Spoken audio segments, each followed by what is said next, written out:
screw up. Got introduced to the game to fucking blew up. I grew up, fucking screw up. Got introduced to the game to fucking blew up. I grew up, fucking screw up. Got introduced to the game to fucking blew up. I grew up, fucking screw up. Got introduced. A famous explorer once said that the extraordinary is in what we do, not who we are. I'd finally set out to make my mark, to find adventure. But instead, adventure found me.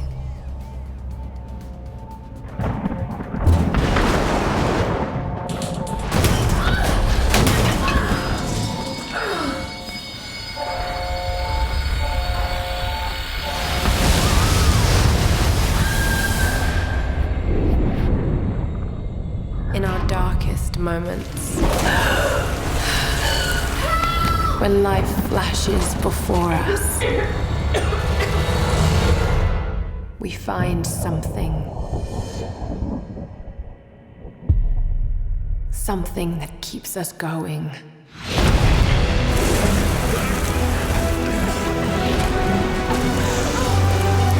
Something that pushes us.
Hello world, this is Mr. Karate Jesus here at Untamed Games, and we have another review for you for the Xbox One, and it's probably one of the most gorgeous games that came out in 2013 for the 360 and PS3 is Tomb Raider.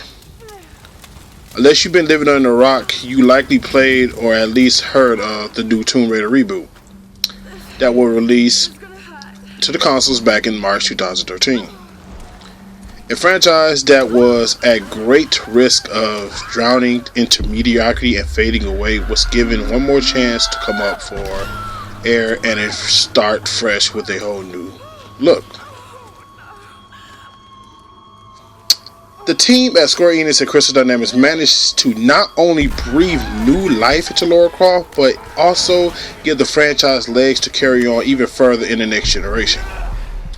By all accounts, it is one of the best games of 2013, driving into Lara Croft's origin story on how she became the Tomb Raider adventure we all know and love. Lara is back with the Tomb Raider edition for the next generation. A next generation upgrade of the same game meant to take advantage of all the next gen consoles has to offer. It includes all the post-release DLC as well, but as great as that sounds, unfortunately it doesn't stack up too much. You get one tomb, which is way too far short, some new outfits and weapon attachments, as well as some multiplayer content. And we all know we don't care about the multiplayer in the Tomb Raider game, because it sucks, and it shouldn't even been added.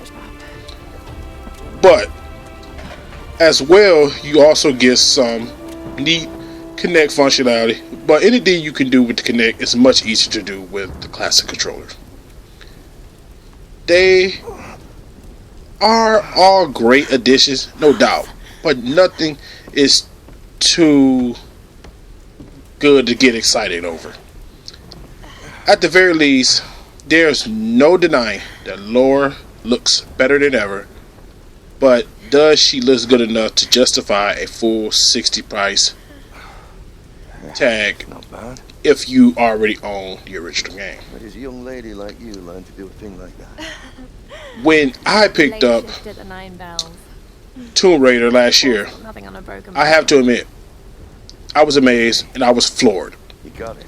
It was easily my game of the year, and I couldn't put it down until I had ventured into every nick and cranny it had to offer.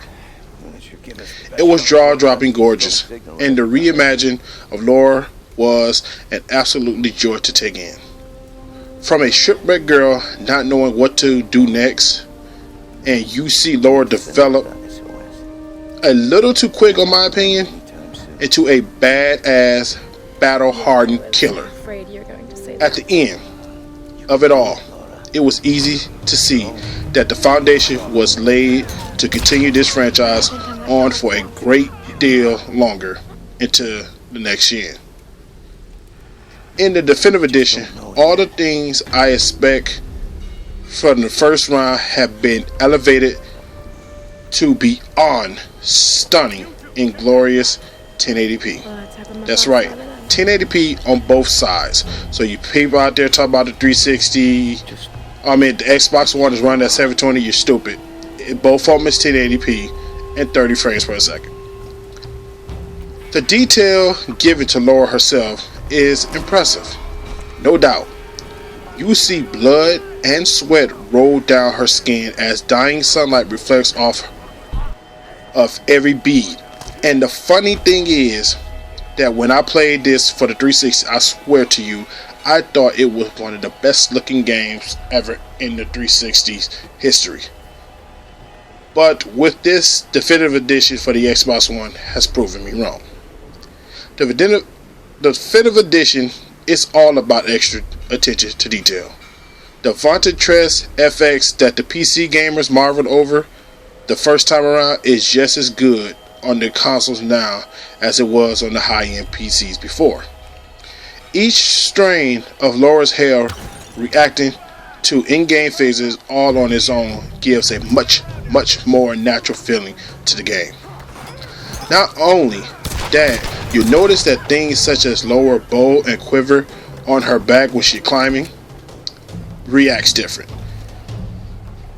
When she climbing, the axe move much more realistic as she makes her way around the island.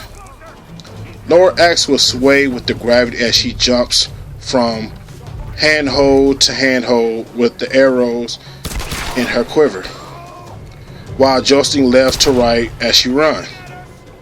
As I said, it's all about the attention to detail, and it makes a great game even better. Environments get an overhaul also, from the lighting shades to the lighting texture that reflects, from the environments of a rock or the fog in certain areas, even running through bushes. I switched back and forth from my 360 version to my Xbox One version for comparison, and the differences are indeed drastic. It's all well and that the graphics gets a major overhaul, but in the long run, the gameplay and the great storyline are what really holds Tomb Raider together.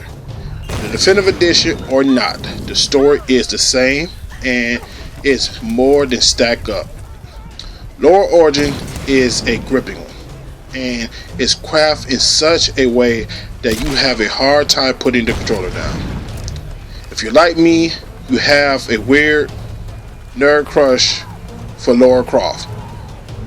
Keep playing the game, hearing the great voice acting, and the way that they built this character, you get very involved in this character, and you kind of feel for her. That what makes this very great. But on a personal level, I enjoyed the story so much that when the credits end and rolled, I felt that it was far too short as a game. I was desperate for more, and as of right now, I cannot wait to Tomb Raider 2 comes out in the next year. All around, this is a very good game, a very good action adventure game, with puzzles, great shooting mechanics, and tons of exploration areas. The game will keep you busy for quite a while. But wait, I can't understand is why would you buy this game if you previously had it? It is the same game. Those who bought it again and are complaining about the lack of innovation are idiots. Stop calling this fraud and robbery. It is absolutely ridiculous on you gamers. And if you already played it, why would you buy it, the new version? What will be the point? Remember, when Half-Life was released on the Source engine, you didn't have to buy it, people. If you want to call a game out for fraud and robbery and stuff like this, try throwing jabs at every Call of Duty, every Battlefield, every sports games like 2K, FIFA, Madden, whatever. You bought these games and they rob every gamer every year with the same lack of innovation content with tweaks that really don't change the game from the previous title. Off that note, this game is worth the money for the newcomers to the title, as well as non-platinum adults who want to see what the next gen is capable of. And that's why I give this game 9 knockouts out of 10. So, with that said, Tomb Raider still rocks even in 1080p and next gen. So, if you never played this game and you would like to try it, this is a perfect time to get your hands on it. Or if you want to just get the last generation Tomb Raider, because at a cheaper price, by all means, play the game. It doesn't matter which one you play the game. One of the best games of 2013. And look like it's going to be one of the best games of 2014. So, kudos to Square Enix and Crystal Dynamics with this Definitive Edition and the original Tomb Raider. And I'm looking forward to Tomb Raider 2.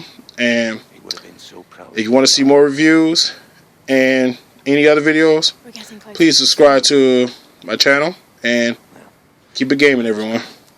We'll get through it, eh?